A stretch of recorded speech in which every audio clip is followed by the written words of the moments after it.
Welcome everyone to our chat with Jodi, all about Smallhope and Pennyroyal. Nick already has a question. Off you go, Nick. Right. Good evening, all. Ephialtes. People may remember he was the little scrote who led the Persians round the back of the Spartans at Thermopylae. So he's very much one of my anti-heroes of history. I was wondering if Jodi has a similar person who played a small but significant role who she considers a hero in some way. Oh, you mean like an unsung hero, somebody who did something comparatively minor that turned out to be really important? Exactly. Oh, can I ever think about that and answer later on in the Zoom meeting? Let me make a note.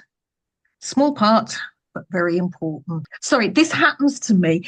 I was at Discworld and they asked me for my 5 favorite books. And I, some time ago, made out a list of 10 books, in case Oprah should ever ask, that I thought would make me look intelligent and thoughtful and intellectual. And as anybody ever asks me, not only can I not remember which books are on the list, but I can't ever remember any book I've ever read ever. So, you know, in times of crisis, my mind does tend to go blank. Really sorry. I'll have a think. Carol, off you go. Adored the book, and I'm sorry, I did read it again within 48 hours, but I have reread it and listened to it, so please forgive me. It's a comment, really. I was listening to it on Audible, and Zara, as usual, absolutely fantastic reading. And she was doing a bit as Amelia, and my husband walked in and said, "Oh, is that Joyce Grenfell?" And I know that means nothing to the American listeners, but to us British, the one where she's telling George off in the nursery, it sounded just like that. Yes, I did think there were echoes of Joyce Grenfell, and I love her nursery school skit where everything is punctuated with "Don't do that, George," which I think is lovely. But the one that really tugs at my heartstrings, she did a monologue. She's a sister to 3 brothers, Tom, Dick, and Harry. And all the way through this monologue, she's saying how wonderful they are and how they leave their kids with her when they go on holiday and how they get her to clean their house when their wives are ill. And as the monologue progresses, it's very obvious that these 3 brothers are taking their adoring sister for a complete ride. And it's funny and it's absolutely tragic all at the same time, and you honestly never know whether to laugh or cry, and it all rhymes because she was incredibly clever and intelligent and good at that sort of thing. And I loved Joyce Grenfell. I thought she was marvelous and such a comedy actress as well. Yes, very underrated as an actress. I think so, yes. Yeah, very. But yes, I was glad to see that Zara did echoes of Joyce Grenfell. I thought she did the voice very well, actually. We had a bit of a chat about it over lunch. And I said, you know, not too plummy because she's been educated at the local school and she mixes with local people, but just enough to separate her out and make her voice very distinctive. And I think Zara nailed it, actually. First, we'll have Sarah, please. I stalk dead people. And in fact, tomorrow I am giving a talk about amazing Victorian women who traipse around the world in corsets and clamber mountains and trek across deserts and so forth. And one of the women of whom I shall be speaking tomorrow is Lady Hester Lucy Stanhope. Did you come across her? And is she in any way is she an Amelia, you know, forerunner? Where does Amelia Smallhope come from? And I know Stanhope is similar in name, but that's not why I'm thinking it. I had Pennyroyal, first of all, because I was going through my herb phase. I don't know if any of you remember Hyssop from St. Mary's, the temporary head of security who managed to lose people everywhere. And Pennyroyal, being a herb, I rather liked that. I thought it was very unrepresentative of the sort of person he was. So having fixed on Pennyroyal, I was then walking around the flat muttering other surnames because it had to, the two names had to go together. They had to balance each other out. One could not be stronger than the other. And I was going for the sort of rhythm of Morecambe and Wise, or Laurel and Hardy, something like that. And I don't know exactly where Smallhope came from, but I thought Pennyroyal and Smallhope, no, not quite right. And then I thought Smallhope and Pennyroyal, that's it, that's better. And Amelia came to me simply because I'd had Celia already, because North is Celia. And at the time, because I'm dense, and really need to be talked to firmly sometimes, I completely forgot that I'd made Mikey Amelia as well. But that's quite interesting, isn't it? That there are two Amelia. So I'll have to maybe work on that, but you haven't heard me say so. And Pennyroyal, of course, doesn't have a first name, as so many of my characters don't, because if you can't hit on the exact perfect name, I think it's better not to have one at all. Beyonce or Cher or whatever, Madonna. So some of my characters don't have a first name. I think it adds to the air of mystery. And yes, I have heard of Lady Hester Stanhope, and she travelled alone, didn't she? Which was amazing in those days, because women weren't even allowed to go to the shops by themselves. Yeah. So I mean, we're good talking for the her. end of the 18th century, 1700. Yeah. It's Yeah. ridiculous. Yeah. And Good for why her. shouldn't people have the same names within a setup? I was at a It school with is. 6 Sarahs in my class of 33 Yeah. girls. We It's had possible. lots of Sallys and Susans at my school. They were obviously popular names, but there is almost a rule. Rule is perhaps quite too strong a word, but in a book, you never have two characters with the same first name, in the same way that you can never have two characters with similar surnames. It's the same sort of convention that says if you mention a gun in the first chapter, you've got to fire at somebody by the 10th chapter or something like that. I mean, I had no idea there were all these rules when I started to write. I just picked up a pen and had at it. But it turns out there are all sorts of conventions. And one of the most important ones is that you never have anybody with any two people with the same surname. So that's something else I got wrong. Thank you. You're welcome. We now have Jay Shaw, the lovely Jay Shaw. Off you go. Hello. We can hear you now. Hi, are you okay? Yeah, I'm fine. How are you? Great, I'm fine, thank you. Does the names that appear during the book, do they represent your love of only fools and horses? No. I did write Uncle Albert and thought, oh, Uncle Albert's been done. But it fitted him so perfectly that I wasn't going to let it go. But it is a coincidence. I didn't mean to. Nobody calls anybody else a plonker. And the other thing is, people have their own images of the two characters when we're reading them. And we all imagine different people, Parker and Lady Penelope. Who do you picture them as when you write them? Well, initially, they appeared in one about Bannockburn, the short story, Why Is Nothing Ever Simple? And initially, Lady Amelia was simply going to be a taller, younger, thinner, better-looking version of Max, who would make Max feel terribly inadequate, and they would dislike each other. And I don't know what happened to that, but I lost it somewhere along the way. And Pennyroyal was just supposed to be her butler, and he would be her foil, more or less. And I lost that somewhere along the way as well. And as they appeared in each story, they matured a little bit more. That I'd not really thought about Lady Penelope and Parker, and he died recently. Wasn't that sad? Yes, oh, very. Yeah. Nice little tribute to him, I thought. They're not really molded on anybody. they might have been to begin with, but like all my characters, they've gestated through the stories to suit my convenience, I might add. And who's to say they won't gestate some more? We'll have to see what happens. Depends if Headline wants another one.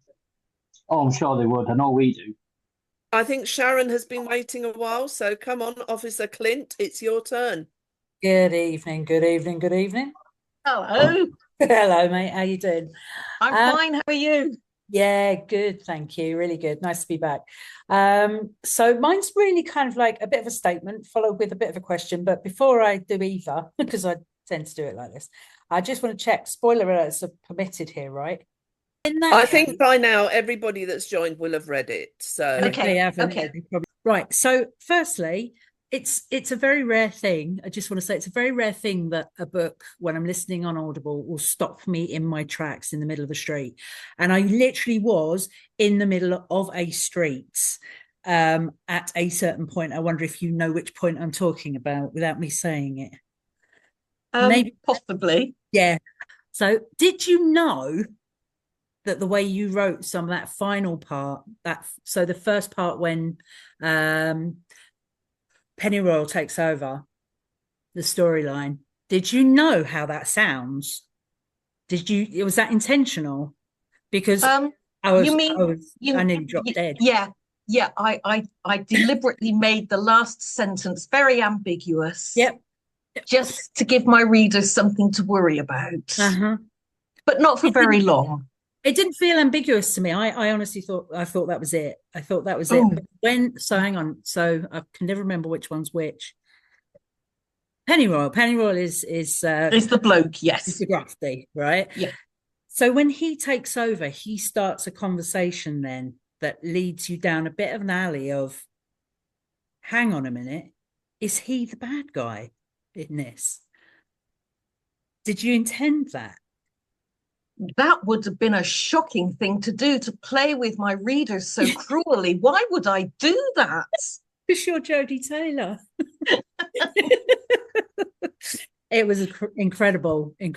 Like, I tried to do it with a very light touch, because either then you would pick it up or you wouldn't. I thought I was going to fall over, honestly. I don't think the people who were on their way to work were quite ready for how they'd have been stepping over you on the pavement. Yeah. So anyway, I'm glad you enjoyed it. You did enjoy it, didn't you? Oh God, yeah.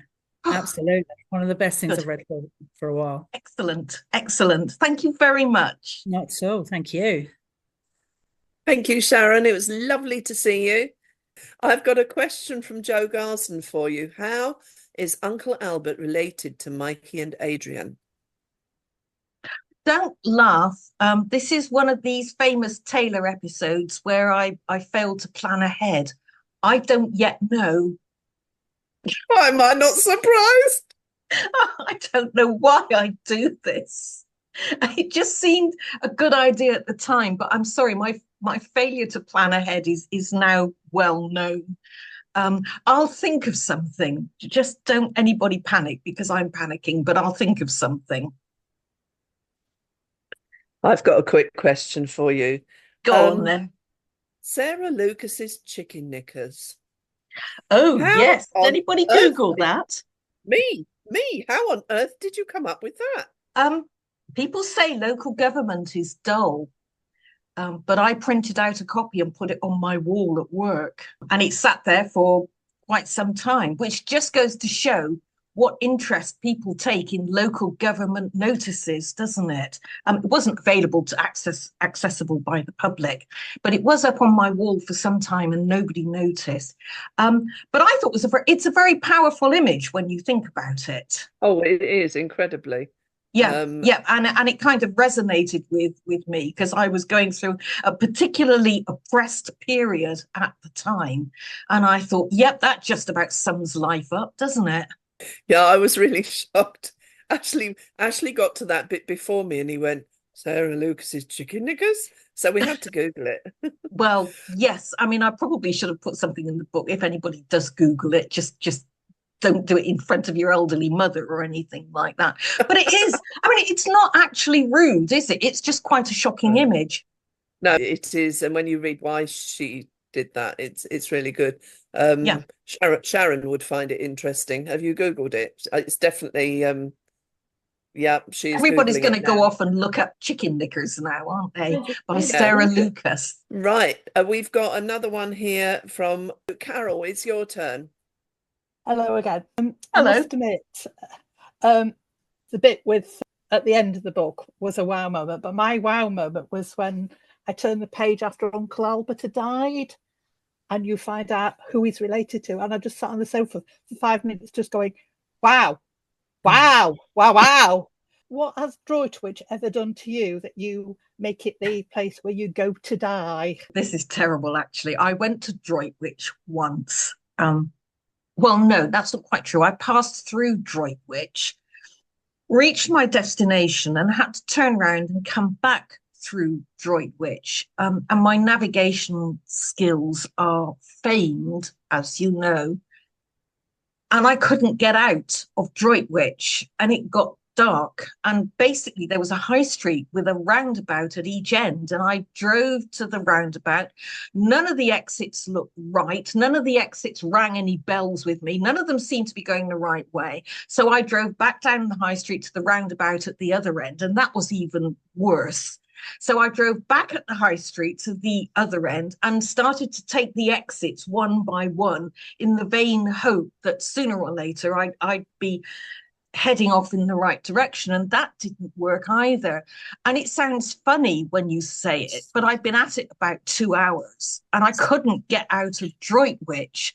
And I think in the end, I drove through a housing estate, I vaguely remember, and just kept going and going and going until eventually I reached an A road and was able to more or less sort out and get myself home.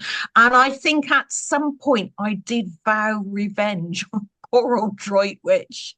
They've been suffering ever since. So huge apologies to Droitwich. I'm sure they've worked it all out now, and Droitwich is a delight to be in and easy to get out of, in which case I apologise hugely. So that's Droitwich I've had to apologise to, and Australia and bits of America. So I'm racking them up, aren't I? I had a similar problem in Cheltenham. Every time we go through Cheltenham, we get lost. Oh, yeah. Yeah.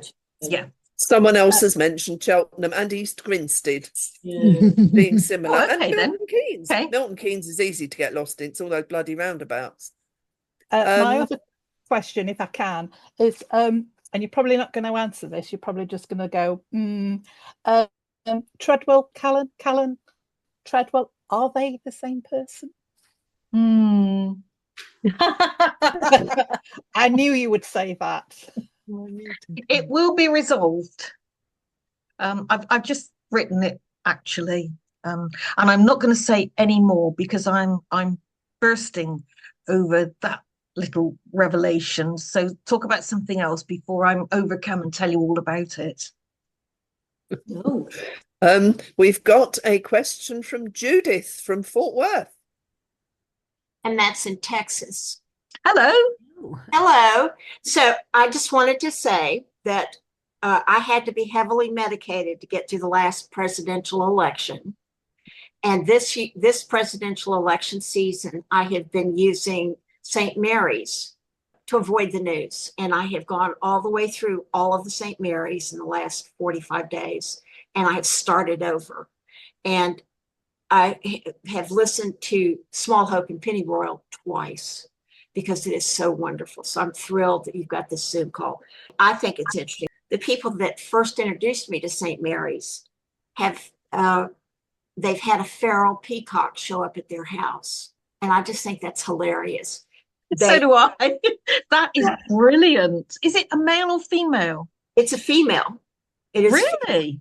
And I argued with them about it, and they said it's a young female. When they first suggested that I wanted to listen to or read St. Mary's, I decided that I would do the very first damn thing instead of the first damn thing. And of course, I got hopelessly lost and gave up, and only subsequently came back to it about a year later and didn't try to jump ahead and do, and I'm sure you've heard this many, many times, just because it's a prequel doesn't mean that it should be the first thing you. No, it is best to read them in published order. That's what I always say, because they do more or less run on from each other then. Yes.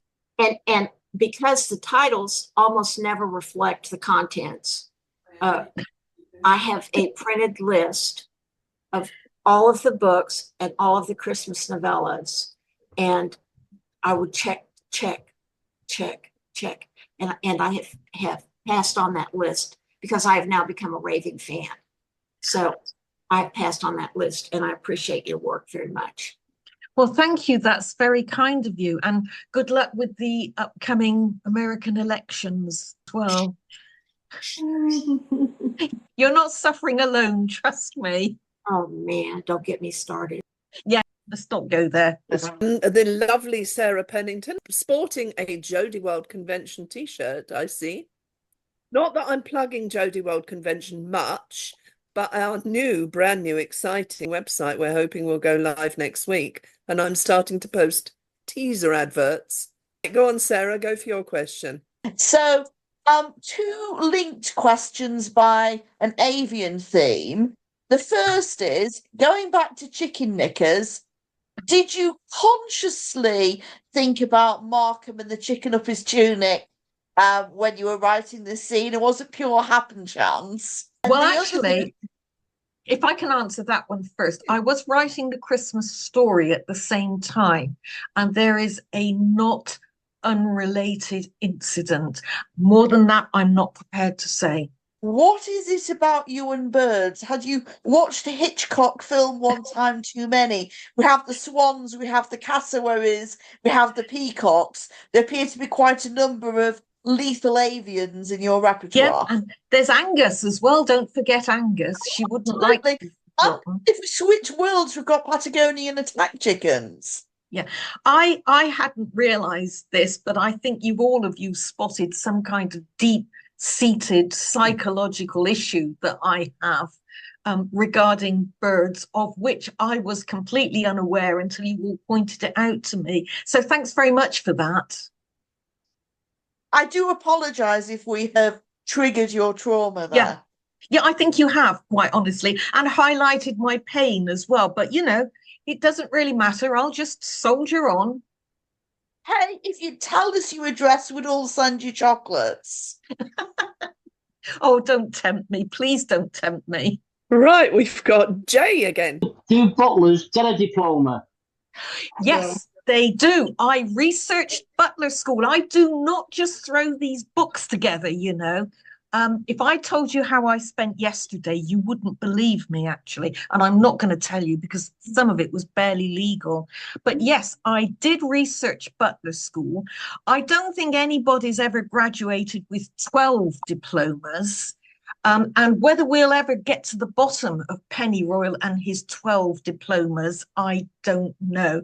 But I think I can promise you that the thorny subject of him having a diploma in floral art and Smallhope failing to gain a diploma in floral art, that will be raised. It will come up on occasions when they're having a disagreement. And the other question is, I know you're infamous for not planning ahead. You say you're infamous for not doing it.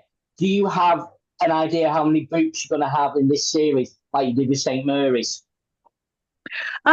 Well, I only ever meant to have one of St. Mary's, so that was not a good example to choose, Jay. And then it was only going to be 2, and then I thought, oh, well, I might as well write a trilogy. And then 14 books later, I'm still at it. So I refuse to commit myself with Smallhope and Pennyroyal, but I do have notes for a second one.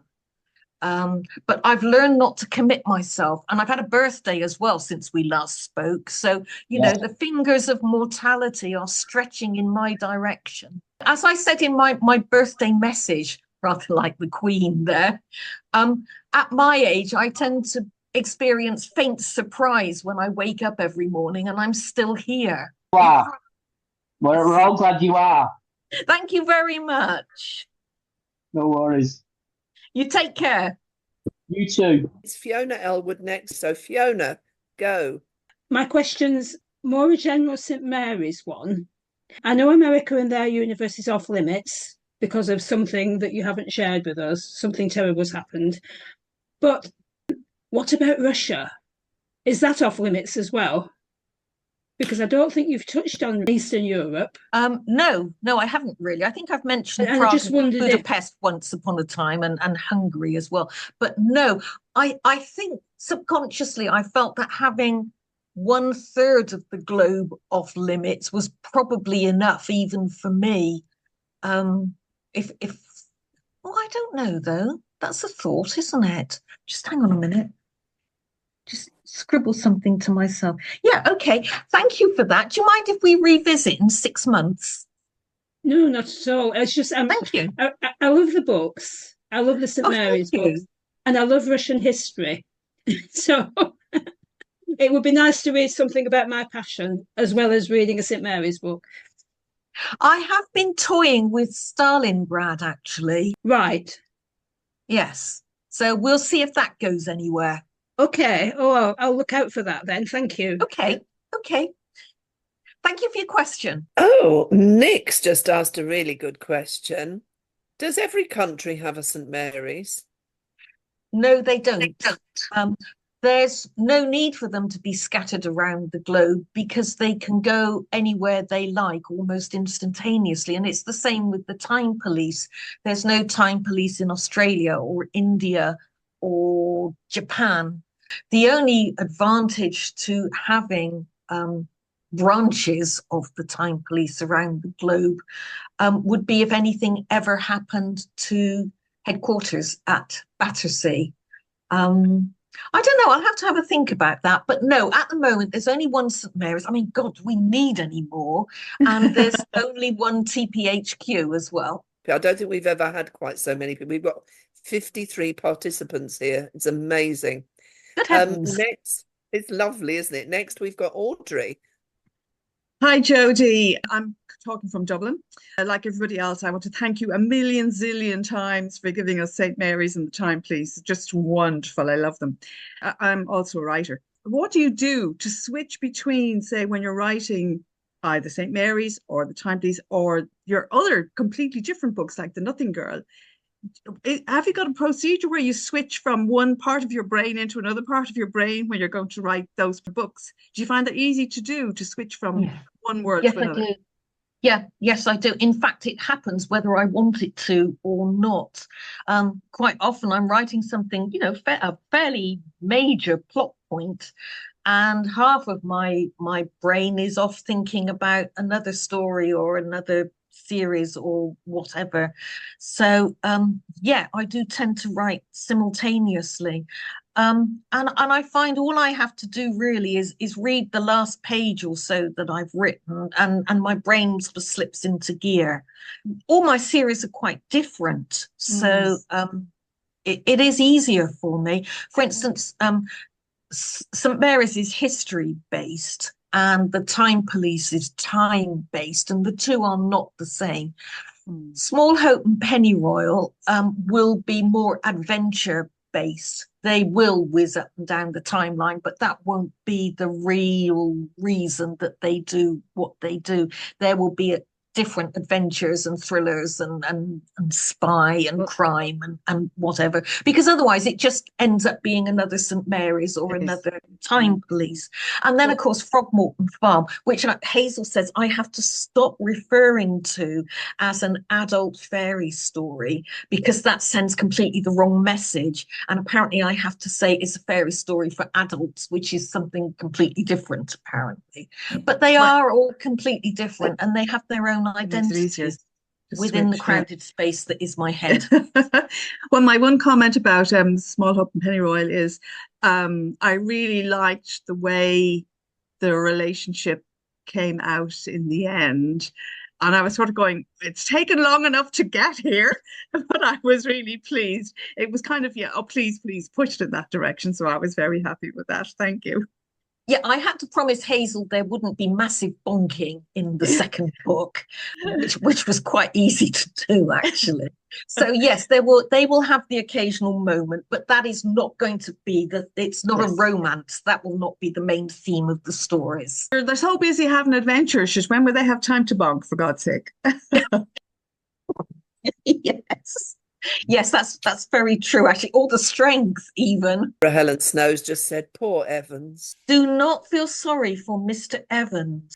There's the Christmas story coming up, and you could say that Evans gets a Christmas present. I'm not saying any more. I just say enough to thoroughly irritate you, and then don't say any more. We've got the lovely John Davis back again. Come on, John. Hello, hello, hello, hello. Hello. I'm going to take a break from bonking. So my question is not about bonking. There is no bonking going on at all. I'd like to thank you because I think weirdly your release schedule seems to coincide with my holidays. I think at least your last 3 books have been released while I've been on holiday. So thank you. That's very considerate of you. We do it deliberately. I sent a note to my publishers. That is just so very caring of you. And it's only what we've come to expect. I got a question though. Are your books available in Spanish? Oh, I don't think so, actually. Well, that makes life very confusing because I was sat in a cafe in Tenerife and I wasn't listening to them because that would be rude in a cafe. So I actually had the first damn thing in my hand, and I had a very long and complicated conversation with a member of the waiting staff about our mutual love of your books, and it went something like, Jodi Taylor, yes, Jodi Taylor, yes, and for the sake of brevity, it carried on for about 5 minutes because I think this lady knew enough English to knew that I wanted a beer and some bits and pieces, but not to say, oh gosh, isn't it great when? So yeah, we just sort of repeated your name quite a few times. So that's very confusing because if your books aren't available, I don't really know what happened. You can get them. Doesn't Russell Bushby live in Spain? I think he does, actually. He's a big fan. You can get my books off Amazon.com and they're delivered to Spain. I just don't know if they're in Spanish or not. Well, she didn't have very much English, and I have no They Spanish at all. they must be available in Spanish then. Well, I'm sorry. This was a psychotic break. When they first started being translated into other languages, I was excited and kept track. And then there was a huge spate of them being translated, and I just lost track completely. So I'm sorry to seem so dense. No, that's fine. I just wanted to say thank you. I've listened to Smallhope and Pennyroyal about 6 times. I kind of had it on loop, and then had this realization that as much as I hate to admit it, there are other authors out there, and I can't just keep. So I've gone off track. I'm doing Slow Horses at the moment, so I'm very sorry. But then, hey, I haven't got another holiday booked. So. Oh, Slow Horses is good. I didn't see the series, but I've read the books. I'm loving the books. Yeah, they're pretty good, aren't they? Yeah. I mean, Yeah.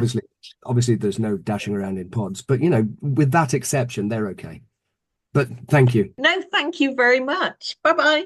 Pam asks, will you write another book in the Frogmorton series? I never say never, because as soon as I say no, I get an idea.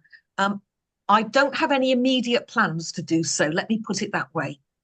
Right. Sarah Helen Pennington has Googled it, and St. Mary's is available in Spanish.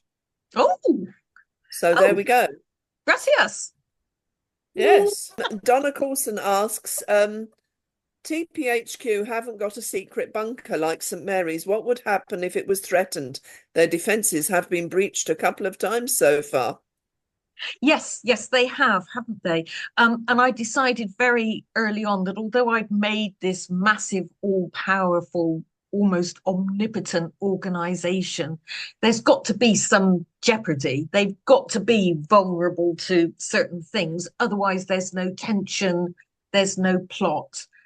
So they're all-powerful, all-seeing and wonderful right up until the moment when the author decides that they're not, and then they get attacked or or whatever. I'm sorry, there's no logical consistency to it at all. So welcome to my world. We've got a couple more questions. One from Christine Forrester. So if you want to go, Christine. Hello, everybody. And Jodi, thank you so much for keeping me up to 4 o'clock most mornings. I do have to ask, you have kind of said North America is not available for visiting, but what about Canada and South America?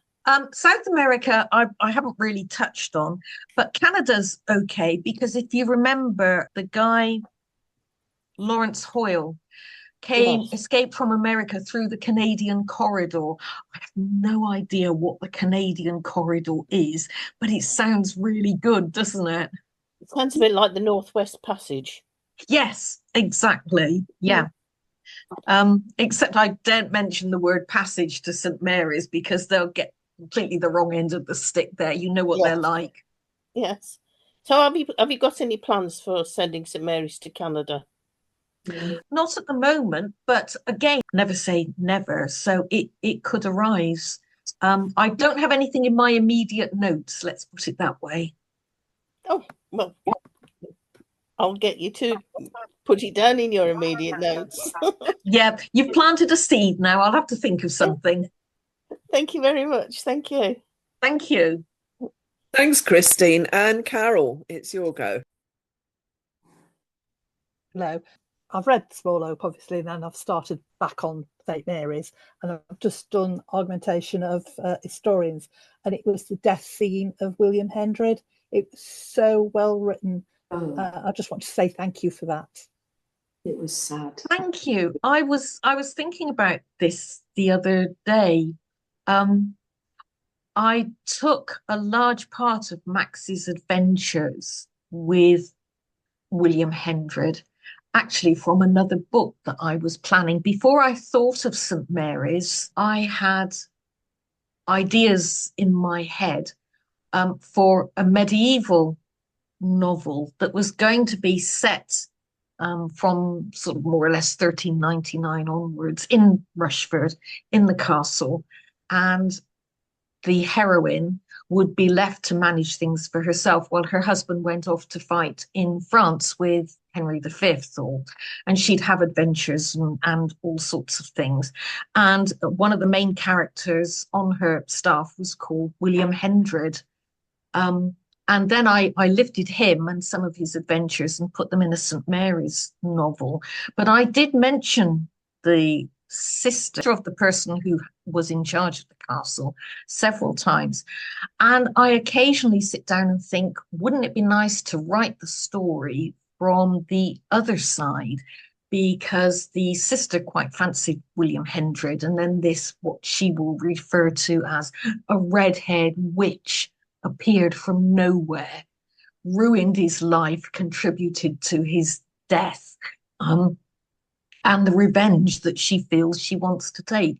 So every now and then, when I'm not thinking about something else, I do sit down and have a think about how to tell the story from the opposite point of view and see if I could make it work. But that's very much on the back boiler, so don't get excited. Thank you for that. And Sarah, Sarah Snow. I was thinking about the Hendred thing and then I completely forgot what my question was. Welcome to my world. It was something to do with the medieval stuff. Oh, yes, Rushford. Why Rushford? What is Rushford? Why? Having an imaginary town gives me an awful lot of freedom to invent whatever I want to invent, place buildings wherever I want them to be, have rivers, streams, bridges, whatever. There's a huge amount of freedom. Whereas if I'd set it in, say, Oxford, then I'd have people writing to me saying, no, you've got this wrong. This building is not in this street. That church wasn't built then, or that church fell down in 1530 or whatever.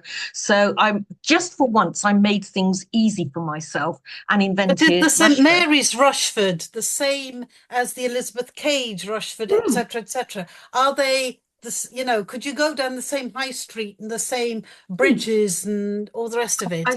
I've said this before. Yes. The Rushford in St. Mary's was based on Shrewsbury because I used to live in Shrewsbury. The Rushford in the Elizabeth Cage series, although geographically exactly the same, in my head when I imagine it, is Northallerton in North Yorkshire when I lived there, especially the big scene outside Boots when her husband Russell gets accused of knocking her about. The gents' toilets was over the other side of the road, and I was sitting there one day thinking about all sorts of things, and it just occurred to me that that was the ideal place to put the big scene where Russell is publicly accused of knocking her about, and they all of them have this huge public scene in front of everybody. So yes, it's all Rushford, but in my head each series brings a different aspect of Rushford, based in various towns that I have lived in, and I've lived in a lot of towns, so it's going to get confusing before very long. But theoretically, they are all the same. Thank you. Someone actually asked, someone else in the sideline had asked where you imagine Rushford to be, so you've answered her as well. Well done. The county of Rushfordshire, I wanted everybody to feel that they had a bit of a stake in it. So in my head, it's sort of in the West Country somewhere, because that's my accent. It's not anywhere near Thirsk, and it's got moors and it's got forest and it's got the coast and it's got rivers and it's got woodland. So basically, wherever you live in Britain, you could say there's a little bit of Rushford near you. I wanted everybody to be able to identify with it, which is why it's geographically quite exciting. I've packed quite a lot in there. Christina Coronado is next. Yes, thank you. Hi, Jodi. Hello. Thanks for having this today, and I love your new glasses. They look Thank you very much. I had a similar pair of your old glasses, so I'd always noticed them, but I really like the new ones. They're great. I only got these yesterday, and I haven't taken them off yet. If I could sleep in them, I would. They're beautiful. They look great on you, Thank too. you. Thank you. Thanks. When you were talking about the medieval story that didn't come to fruition, it sounded a lot like Isabella Barkley. Did you perhaps tie that in? Because you said it was a heroine who was running things and then was jealous of the newcomer. In the original story, she lived there with her grandfather. Her father had died fighting alongside Edward III. I had it all mapped out in my head. And she lived with her grandfather, who served John of Gaunt. And she was taken to meet John of Gaunt and promised-ish in marriage to his third son, John, who became the Duke of Bedford later on. And then John of Gaunt died, and then Henry Bolingbroke was exiled, and her life just fell apart. And two awful cousins turned up and took over the castle, and I think they appear in the St. Mary's version. I lifted all the middle section out and put it in St. Mary's. But she would run the place, as medieval women often did when their husbands were at war. And because this Rushford had shifted itself back up to Shrewsbury again, there would be threats from the Welsh and all sorts of things. And she'd get kidnapped and taken to France and shoved in a nunnery. And I had all sorts of things planned for her. And I've just never got round to writing it. I don't know. I've been overtaken by events. There's another book another book I've been trying to write for the last 12 years, actually, called The Hendy Women. And it's about a family that actually have two family curses. The women labour under a family curse, and the men labour under a completely different family curse. And every time I pick up my pen, something happens and I have to go off and write something else. But I think I've got about 17,000 words, and I will publish this damn thing if it kills me. I will finish it. I might finish it actually and put it on Substack for people to read. But it's become a bit of a personal challenge, I have to say. Well, thank you. We're all looking forward to it. And I can imagine that you have many plates spinning in the air like one of those jugglers. But I do, yes. As you were talking and describing it, I was hearing echoes of Isabella Barkley. as you talked about it. So I don't know if you Really? recognize. Yeah, I did. That's why I wanted to ask. But we're all looking forward to whatever you put out next, so don't worry. Well, one of the advantages, Hazel was telling me, this is one of the advantages of having books with such large casts, is that there is the opportunity to develop many of the characters, and they all have their own voice. So if I ever wanted to develop a character further, I can do so within the realms of a short story, or now that I'm on Substack, I can write something and pop it on there for people to read. I just need to sit down and work out in what order I'm going to write things.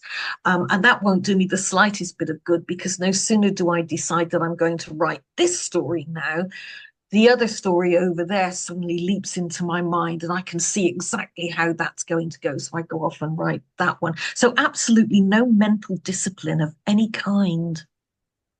That's okay. I think we'd enjoy following your trail that you leave, your trail through time. Yes, well, that's very kind of you to put it like that. You know, we've got this bloody gibbet writer sort of hopping from one story to another. But I have to say, and people laugh at me, I find it relaxing to move from one story to another. It's like a bit of a holiday. If I'm writing, say, I'm on Time Police 6 at the moment, out of time. And if I get stuck, and I frequently do, then I can go off and to my notes for another book and start writing that one. And it's almost like a holiday, if that makes sense. Because you step into a whole nother world. That makes perfect sense. Yes. Yeah. Yes. Yeah. Like a holiday. You move to another place for a holiday, don't you? Yeah, absolutely. Absolutely. So that's what I do. I whiz from one story to another. Nothing happens for a very long time, then I finish about 6 all at once. I think that's what we love about you. So we appreciate all your hard work, and thank you. Thank you. Thanks You're for very doing this kind. Of course. Well, a big fan as well. Thank you. We are really coming up on time now. I've got a few questions in the sidebar to come through, and then Glynis and Christine, and then that will have to be it, I'm afraid, because we don't want to tax Jodi too much, because we want her to be writing. In all seriousness, somebody's asked about smart dust. How did you come up with this idea? Is it real, or is it just a future thing? And then someone else has mentioned that we're pretty sure that smart dust was used on Ronan, and we're asking which book that was in, which I can't remember. So a quick one on smart dust, please. I think it was Plan for the Worst. I think that he died. I don't know if smart dust exists, and I haven't Googled it because I don't want to know. If it does exist and I read about its properties, that's somewhat restricting for me. If I just carry on saying smart dust, I can have it doing anything I want it to. I'm pretty sure smart glass exists. I'm not sure whether windows can yet opaque themselves or are intelligent enough to know whether to keep the hot air out or the hot air in. But that's the beauty of the future. You can just make things up as you go. Energy walkways that they walk on to generate power seems to me to be quite an obvious thing. I can't imagine why nobody's come up with that yet. And in fact, they may well have done, and I just haven't noticed. Yeah. Have they really? Yes. Yeah. Oh, wow. Where? I think it was Japan. I saw some footage the other day. Oh, right. Okay, then. Well, that's good. It shows I'm on the right track anyway. But yes, I just invent stuff as and when I want it to happen. It all comes out of my imagination mostly. Facts I research, and I try to be quite careful, although I do occasionally get things wrong. But flights of the imagination, I just go berserk and invent things everywhere. Both Joe and my husband have just said it's Dutch or Holland. It's Holland that have smart walkways. Okay, then. And Nick, we had a question for you. Catherine Swineford. Oh, Catherine Swinford. Swinford or Swineford? Swinford. Swynford then. Yeah, she was the ancestress of pretty much everybody after Richard II. So without her, history would have been completely different. And she came from just up the road from where I live. Really? Yes, just outside of Lincoln. So there we go. Nick wanted to know about any thought on a minor hero. Do you want to elaborate on that, Nick? Yeah, Quickly? Catherine Swynford. Fine. Okay. Then we've got Glynis and Christine last, and then we'll have to end, I'm afraid. So Glynis. Okay. First, as always, thank you, Jodi, for doing these. These are wonderful, and you're very gracious with your time to do these. You mentioned Time Police Book 6.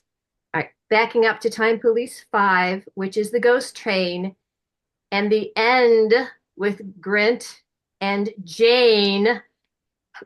Seriously? Really? Yep. Jodi, Yep, talk about being a tease. Anybody else feel that way? No. Their train never got to the station, did it? No, it didn't. Let's hope it gets there in book 6. Some hope here, please. No. No? I'm just going to sit here and grin at you. Yes. All right, fair enough. It's good to know that you're working on book 6. So we'll let it ride for now. Let it ride. Thank you very much. Okay. Thank you.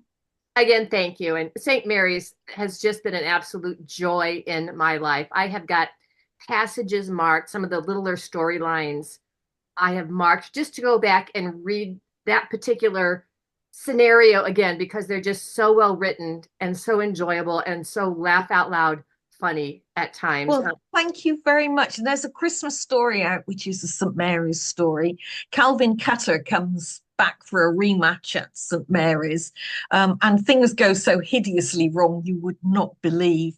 And that was enormous fun to write, because he's come to talk to Max because she's the expert on Troy, and Calvin Cutter is making a film about the fall of Troy, but of course it will be a Hollywood style version that bears very little resemblance to actual events. And as I say, everything obviously will go horribly wrong because it's no fun if it doesn't. And Evans gets a Christmas present. Well, it will be a joyous Christmas day when that comes out. Thank you very much. Looking forward to it. Thank you. And last but not least, we've got Christine. First of all, thank you very much again, Jodi. You're my welcome. My thoughts on smart dust was this is nanite technology, which means you can program them to do anything you like. Yeah, probably. Yeah. Yes. There would have to be a certain intelligence there for it to work out, in Clive Ronan's case, to go to his brain and give him neural events and things. And it would have to be intelligent enough. A bit of a spoiler here, shut your ears if you haven't read to the end of the book. It would need to be smart enough to know Caroline's whereabouts at all times. But the joy of inventing something is that you can endow it with whatever properties necessary for the plot. Yes. I'm rather proud of Smart Dust, actually. I rather think I'm a supervillain, a kind of embryo supervillain. I could really fancy living in a hollowed out volcano and taking over the world occasionally. That must be great fun. My one question that I was going to ask, you were talking about your story about the Hendy family with 2 curses. Yes. Is that what you are alluding to when Max and Peterson go to the church, where the book after when Ronan dies, and Max and Peterson go because Peterson's got an interview with the vicar, and Max is looking for William Hendred's grave, and she mentions the Hendys in another village. Yes, that's right. They were the Hendreds in the Middle Ages, and the surname changed over the years to Hendy. The Hendy women are descendants of William Hendred. I wondered if you were alluding to your forthcoming story of Curses and Mayhem. Which one is that? Because you were talking about a story where the women are living in a curse and the men under a curse. Yes. Yeah, I was. actually, but I can't say too much. I'm sorry. Sorry. But thank you. Keep writing. Go back and get writing now. I shall. I'm going to go and put the kettle on and pick up my pen and carry on. Oh, no, I'm not. Very much. I'm going to watch Generation XZ about the old people becoming zombies, because I feel there should be more programs about old people. We are shockingly underrepresented. And if anybody's queuing up to be a zombie, it's going to be me. Yes. Thank you, everybody, for coming. There are so many thank yous to you, Jodi, down the sideline. Everybody's saying how much your books have done for them and thanking you. Loads of people. Well, thank you all very much. I'm sorry I was a little bit incoherent at times. Not at all. You're never incoherent. Thank you very much, everybody. Lovely to see you again. Thank you. Bye-bye.